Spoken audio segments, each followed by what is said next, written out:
My name is Margaret Wilson, and I'm about to tell you a story that will make you question everything you think you know about family loyalty.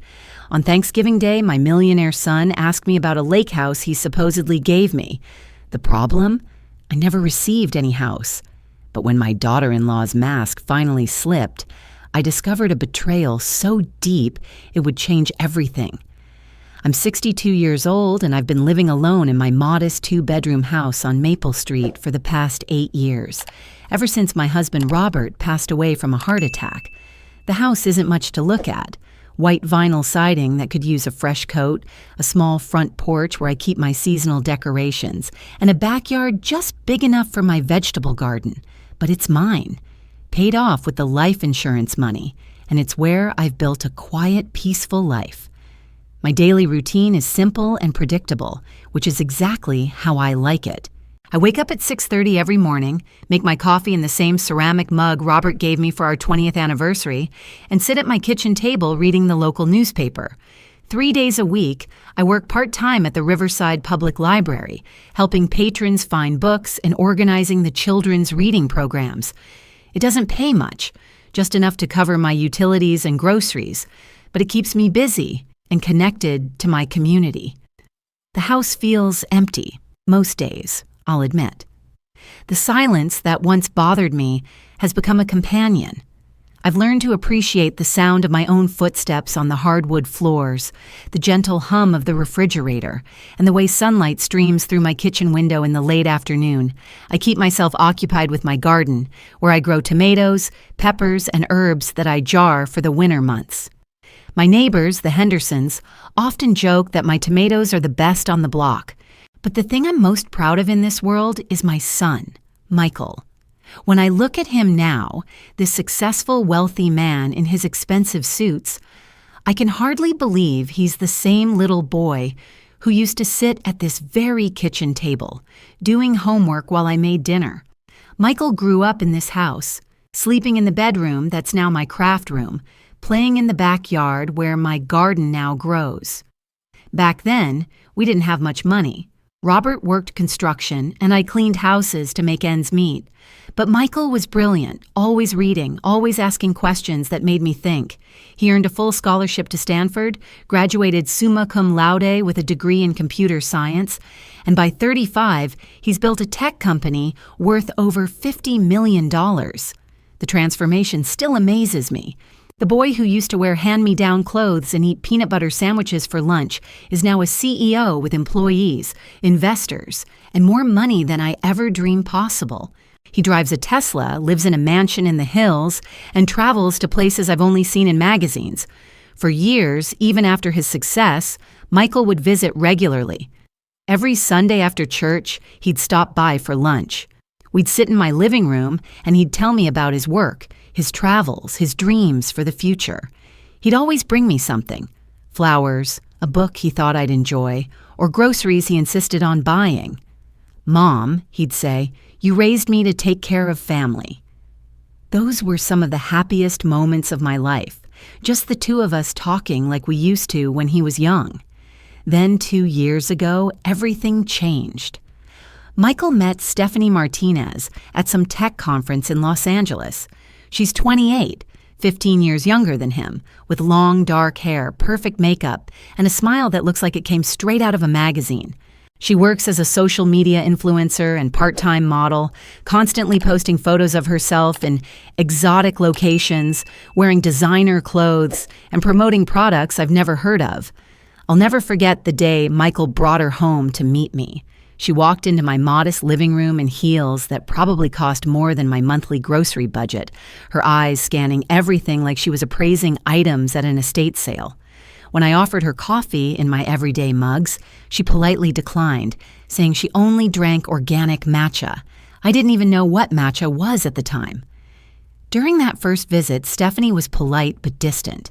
She answered my questions with short, practiced responses and spent most of the time checking her phone, occasionally showing Michael something on her screen. When I brought out photo albums to show her pictures of Michael as a child, she glanced at them briefly and said, "Oh, how cute." But I could tell she wasn't really interested.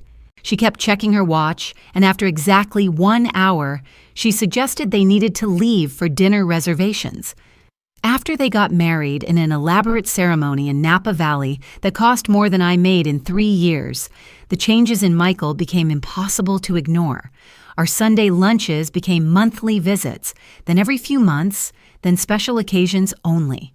When he did call, the conversations were shorter, more rushed. "Sorry, Mom, Stephanie and I have plans," became his standard excuse. "Work is crazy right now, but I'll call you soon," he'd promise. And those calls would come later and later. The most painful change was how different he acted when Stephanie was around versus when she wasn't. On the rare occasions when he visited alone, traces of my old Michael would surface. He'd relax, laugh at my stories, and we'd talk for hours like we used to. But when Stephanie accompanied him, he became someone else, more formal, more concerned with appearances, quicker to leave. I started noticing little things that bothered me. Stephanie would make subtle comments about my house, my furniture, even my clothes. "Oh, Margaret," she'd say with that practiced smile, "this place has such character. It's so authentic and lived in." The way she said lived in made it sound like a polite way of saying old and shabby. When I served dinner on my everyday dishes, she'd comment on how charming it was to eat off vintage plates, though these plates weren't vintage, they were just old. During family gatherings, Stephanie would position herself between Michael and me, literally and figuratively. If I started telling a story about Michael's childhood, she'd interrupt with something about their travels or their plans. If Michael and I began talking about something that interested both of us, she'd find a way to change the subject or claim Michael was needed elsewhere. It was subtle, but it was constant. My intuition, that motherly instinct that had guided me through raising Michael alone after Robert's death, began sending up red flags. Something wasn't right about the way Stephanie looked at my son, not with love, but with calculation. Something wasn't right about how she encouraged him to distance himself from me, while simultaneously encouraging him to spend money on extravagant things for her. Something wasn't right about the way she'd smile at me, while her eyes remained cold and evaluating. But Michael seemed happy, or at least I told myself he did. He was successful, wealthy, and married to a beautiful woman. Who was I to question his choices? I was just his mother, living in a small house, working part-time at a library. Maybe I was being paranoid or jealous, or simply having trouble accepting that my son had grown up and moved on. Maybe Stephanie was just different from me, and that was okay. The Thanksgiving that changed everything started like most of my recent holidays, with low expectations and a quiet sense of resignation. I'd prepared a small turkey, enough for 3 people, though I wasn't entirely sure Michael and Stephanie would even show up. They'd canceled on Easter, claiming a last-minute work trip, and they'd missed my birthday dinner because of a prior commitment Stephanie had forgotten to mention. I spent the morning cooking in my small kitchen, the familiar routine comforting me despite the loneliness. I made stuffing from my mother's recipe, green bean casserole, cranberry sauce from scratch, and a pumpkin pie that I knew Michael used to love as a child. The house smelled like holidays from my memory, warm and inviting, even though it would likely be just me eating most of the food over the next week. At 3 o'clock, my phone rang. "Mom, we're running a little late," Michael's voice sounded strained. "Stephanie had a photo shoot this morning that ran over. We'll be there by 4, okay?" I assured him it was fine, though I'd been keeping the food warm since 2:30. This was typical now. Plans made and then adjusted to accommodate Stephanie's schedule. They finally arrived at 4:45. Michael looking tired and apologetic. Stephanie looking flawless as always in a cream-colored designer dress that probably cost more than my car. She carried a small designer purse and wore heels that clicked against my hardwood floors like a countdown timer. Michael hugged me, but it felt hurried, obligatory. Stephanie offered her cheek for an air kiss, careful not to disturb her makeup. "Sorry we're late, Mom," Michael said, helping Stephanie out of her coat. Traffic was terrible coming from the city. But Stephanie was already on her phone, scrolling through something that seemed more important than our family gathering. I noticed Michael glance at her with what looked like frustration, but he didn't say anything. Dinner was an exercise in forced conversation and growing tension. I asked about their recent trip to Europe, and Stephanie monopolized the conversation with stories about restaurants and hotels, while Michael ate in relative silence. When I tried to engage Michael directly, asking about his work or remembering shared memories, Stephanie would interrupt with observations about the food, the weather, or something she'd seen on social media. The most unsettling part was watching how Stephanie treated my home and my efforts. She pushed food around her plate rather than eating it, claiming she was watching her carbs for an upcoming photo shoot. She commented on how quaint my dining room was, how interesting my choice of tablecloth was, how vintage everything looked. Each compliment felt like a tiny insult wrapped in politeness. Michael seemed increasingly uncomfortable as the evening progressed. He kept glancing between Stephanie and me as if he was seeing something he hadn't noticed before. When I brought out the pumpkin pie I'd made from scratch, Stephanie waved it away, saying she didn't eat sugar, but Michael's face lit up with genuine pleasure for the first time all evening. "Mom, this smells exactly like the ones you used to make when I was little," he said. And for a moment, it felt like we were a family again. But Stephanie immediately launched into a story about some celebrity chef she'd met who made incredible sugar-free desserts, effectively killing the moment of connection between Michael and me. It was during coffee, as I was desperately trying to salvage what remained of our family time, that Michael asked the question that would change everything. He was looking around my modest dining room, taking in the simple furniture and family photos on the walls, when he suddenly said, "Mom, how do you like the lake house I gave you?" The words hung in the air like a bomb that hadn't yet exploded. I stared at him, certain I'd misunderstood. "I'm sorry, what?" I managed to say, my coffee cup frozen halfway to my lips. "The lake house," Michael repeated, his brow furrowing in confusion. "The one in Lake Tahoe. I bought it 6 months ago and had the deed transferred to your name. I wanted you to have a beautiful place to relax, maybe host family gatherings. Stephanie said she made sure you got all the paperwork and the keys." The silence that followed was deafening. I could hear the tick of my grandmother's clock in the living room, the hum of my refrigerator in the kitchen, even the sound of my own heartbeat in my ears. Michael was looking at me expectantly, his face open and genuine, waiting for my response about a house I'd never heard of, keys I'd never received, paperwork that had never arrived. "What house?" I whispered, my voice barely audible. "Michael, I never received anything. I don't know anything about a lake house." The transformation on Michael's face was immediate and devastating. Confusion gave way to realization, then to a terrible understanding as his eyes shifted from me to his wife. Stephanie, who had been unusually quiet during this exchange, had gone completely pale. Her perfectly manicured hands were trembling slightly as she reached for her water glass. "Stephanie?" Michael's voice was deadly quiet. "You told me you delivered everything to my mother. You said she was so grateful she cried." The accusation in his voice was unmistakable, and I watched as my daughter-in-law's carefully constructed facade began to crumble in real time. That's when I knew.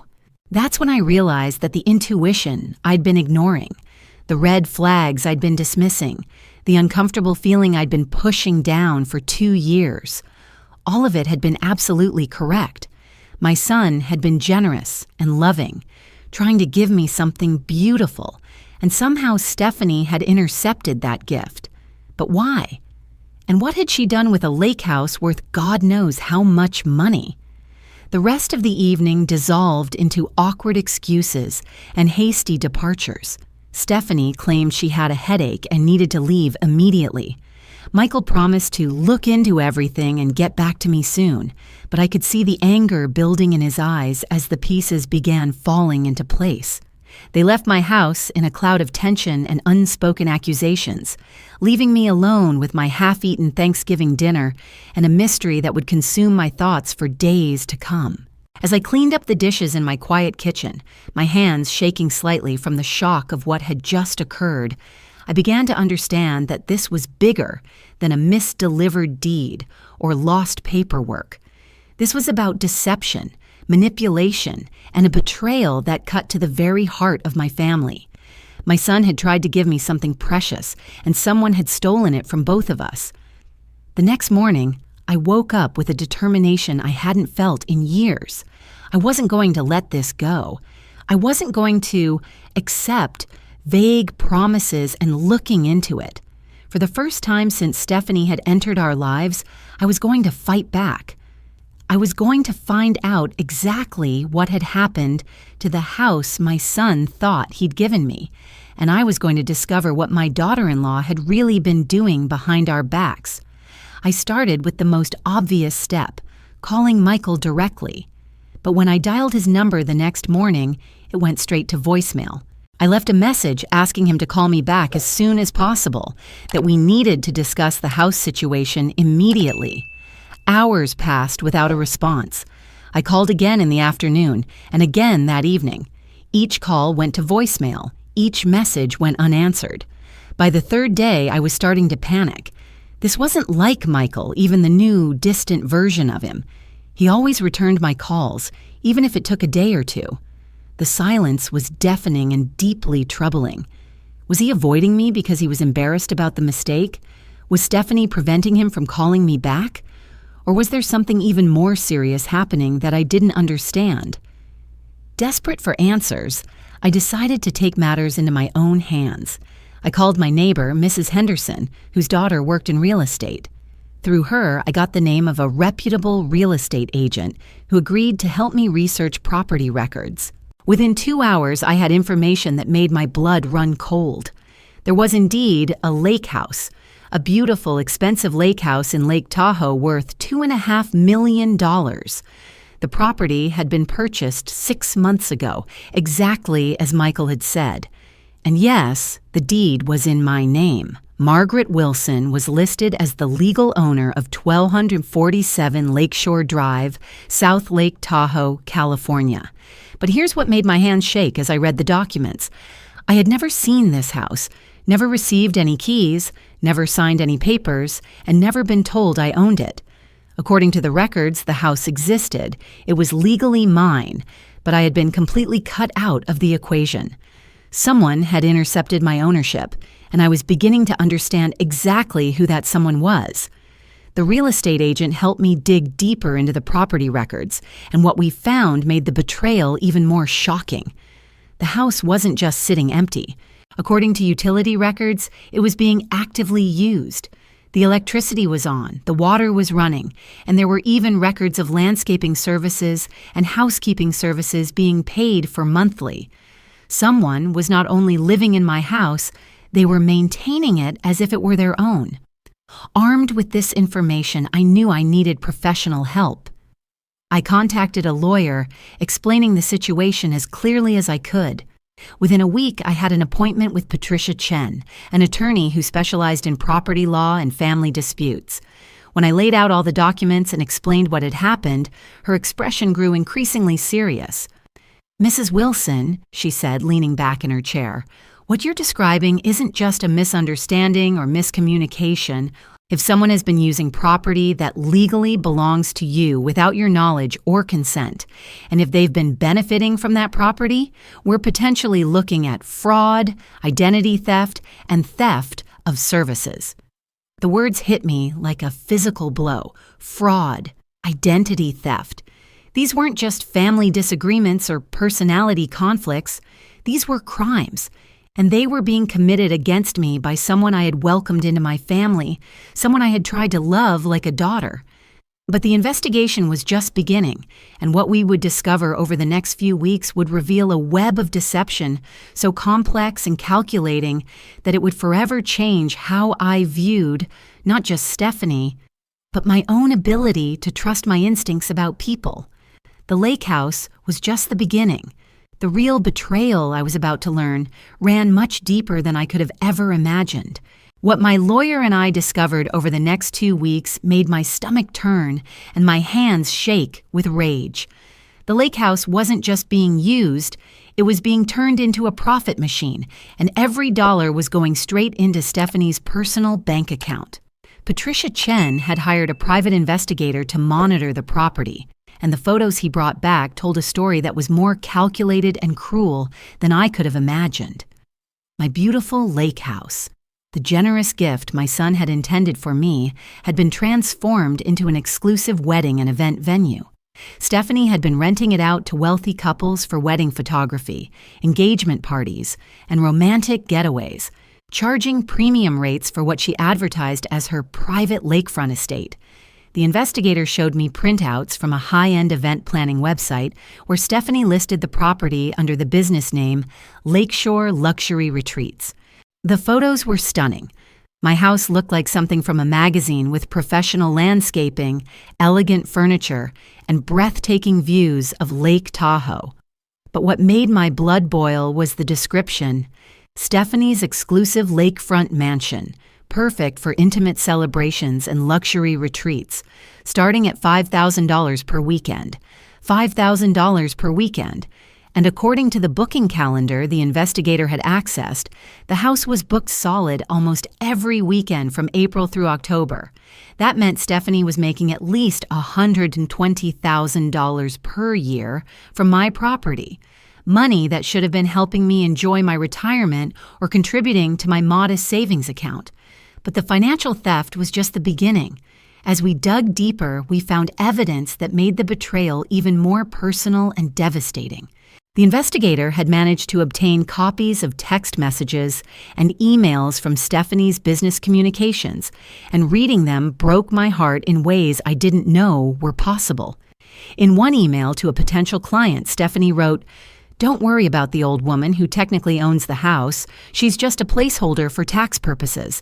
She lives in some tiny dump across the state and has no idea what real luxury looks like. This is my house in every way that matters."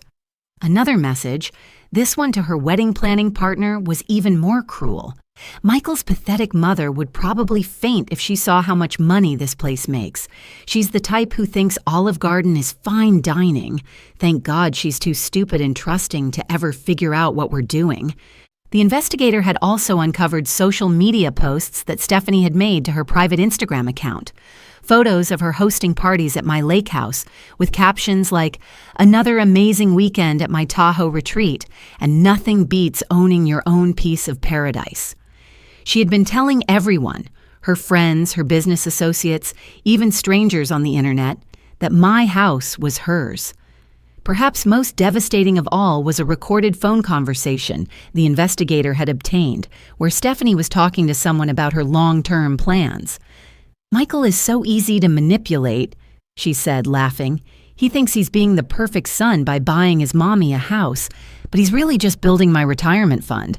The old bat will probably die in that crappy little house of hers, never knowing she owned something worth millions. And when she does die, guess who inherits everything as the loving daughter-in-law who always took such good care of her?" That conversation made me realize this wasn't just about money or property. This was about my entire future, my relationship with my son, and potentially my life. Stephanie hadn't just stolen a house from me. She had stolen my son's love, my financial security, and 2 years of experiences I should have had enjoying a beautiful retreat. She had painted me as a burden to Michael while positioning herself as the caring wife who was protecting him from his demanding mother. The scope of her deception was breathtaking. She had intercepted all the paperwork from the property purchase, including the deed, insurance documents, and property tax information. She had set up a mail forwarding service to redirect anything related to the lake house to a P.O. box she controlled. She had even filed the property taxes using my name and information, then paid them herself to maintain the appearance that everything was legitimate. Most shocking of all, we discovered that Michael had been sending me Christmas and birthday gifts related to the house, expensive outdoor furniture, artwork for the walls, even a set of fine china specifically chosen for entertaining at the lake house. Stephanie had been intercepting all of these packages, keeping some items for herself and selling others online. My son had been spending thousands of dollars on gifts he thought were making me happy, while I never received a single one. Patricia Chen explained that what Stephanie had done constituted multiple felonies: mail fraud, identity theft, tax fraud, and theft of services. The total value of what she had stolen from me exceeded $300,000, which put her crimes into the category of grand theft. "Mrs. Wilson," Patricia said, "this isn't just a family dispute anymore. This is a criminal case." But before we involved law enforcement, I wanted to give Michael one chance to make this right himself. I needed to know if he was truly ignorant of what his wife had been doing, or if he had been complicit in this elaborate deception. The answer to that question would determine not just Stephanie's fate, but the future of my relationship with my son. With all the evidence compiled into a comprehensive folder, I made a decision that terrified and empowered me in equal measure. I was going to confront them both, but I was going to do it on my terms, with backup, and with absolute proof of what had been happening. Christmas was 3 weeks away, and I decided that would be the perfect time for the truth to finally come out. I called Michael, and miracle of miracles, he actually answered the phone. "Mom," he said, and his voice sounded strained, tired. "I'm so sorry I haven't called you back. Things have been complicated since Thanksgiving. Stephanie and I have been having some serious discussions about the house situation." "Michael," I said, keeping my voice calm and steady, "I think it's time we all sat down together and figured this out. Why don't you and Stephanie come for Christmas dinner? We can have a nice meal and sort everything out like a family." There was a long pause. "Are you sure, Mom? Things might get uncomfortable." "I'm sure," I said. "It's time for all the cards to be on the table." When Christmas Day arrived, I was more prepared than I had ever been for anything in my life.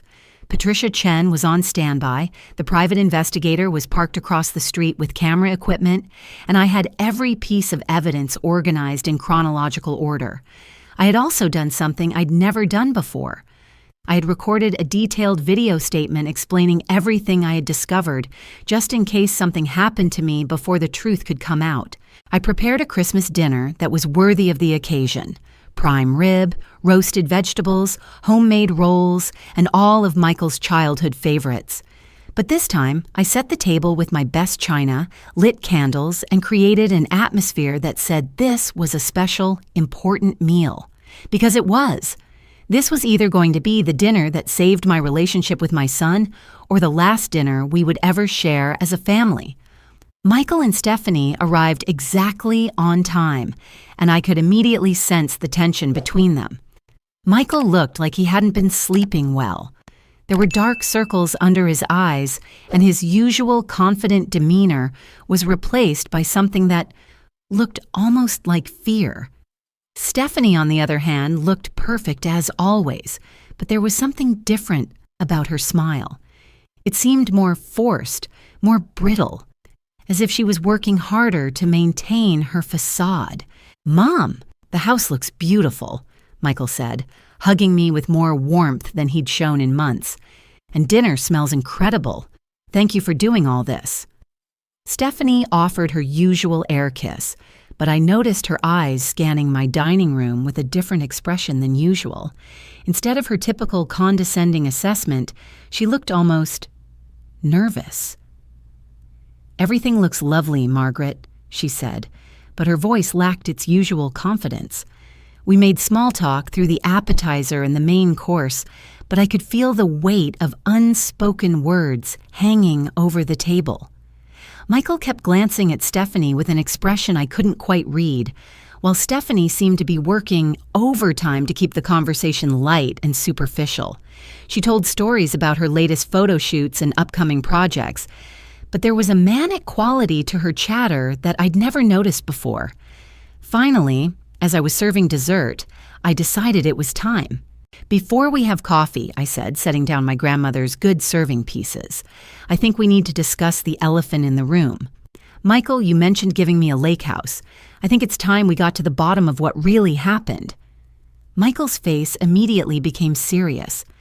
Mom, I've been doing some investigating of my own since Thanksgiving, and I have to tell you, some things aren't adding up.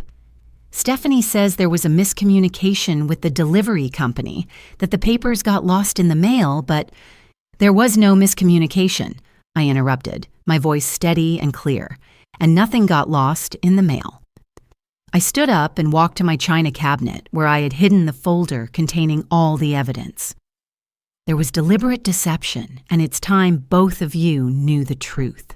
I placed the folder on the table and opened it to the first page, a photograph of my lake house being used for a wedding, with Stephanie clearly visible in the background directing the setup. Michael's face went white as he stared at the image. This is the house you bought for me, I said calmly. The house I've never seen, never visited, and never benefited from. But as you can see, it hasn't been sitting empty. Stephanie's hand flew to her mouth, but no words came out. Michael picked up the photograph with trembling fingers, studying every detail.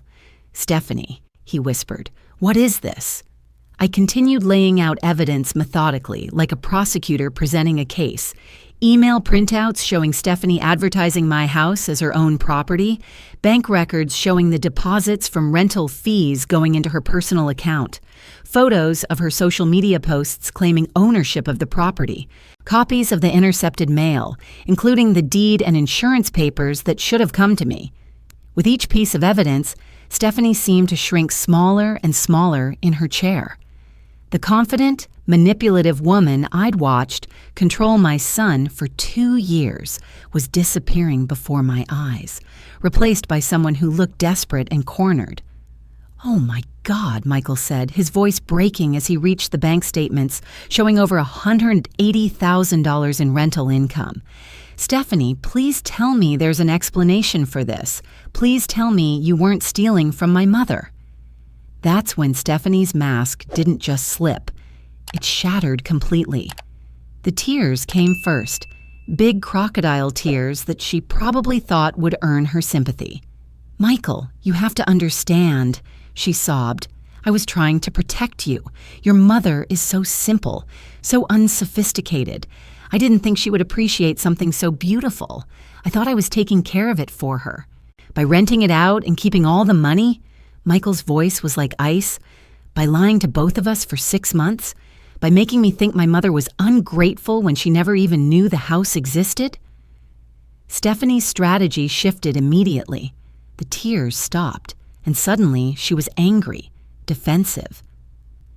Your mother never deserved that house anyway, she snapped, and for the first time, I saw her true face without any pretense. Look at this place, Michael. Look at how she lives. She would have wasted that beautiful property, probably turned it into some shabby little old lady retreat. I made it into something spectacular, something profitable. I added value to your investment. Michael stood up so abruptly that his chair fell backward. My investment? Stephanie, that house was never an investment. It was a gift for my mother, a way to show her how much I love and appreciate everything she's done for me. You didn't add value. You stole $2.5 million worth of property and ruined my relationship with the most important person in my life. The argument that followed was unlike anything I'd ever witnessed. Years of Stephanie's manipulation, lies, and calculated cruelty came pouring out as Michael finally saw her for who she really was. She tried every tactic in her arsenal: tears, anger, blame, even attempting to seduce him. But it was too late. The evidence was overwhelming, and Michael's eyes had been opened in a way that couldn't be undone.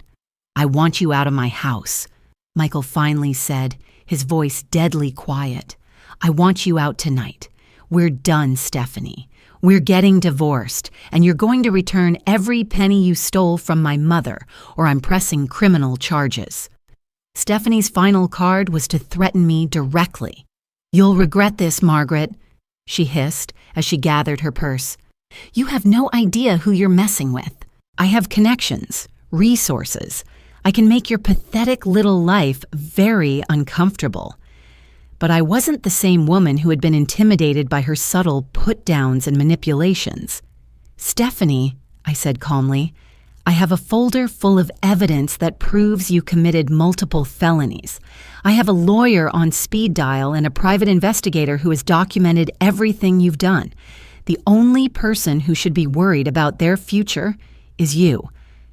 After she stormed out, slamming my front door so hard that my grandmother's china rattled in the cabinet, Michael and I sat in my living room in stunned silence.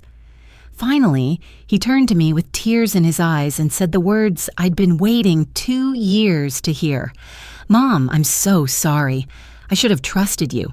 I should have seen what she was doing."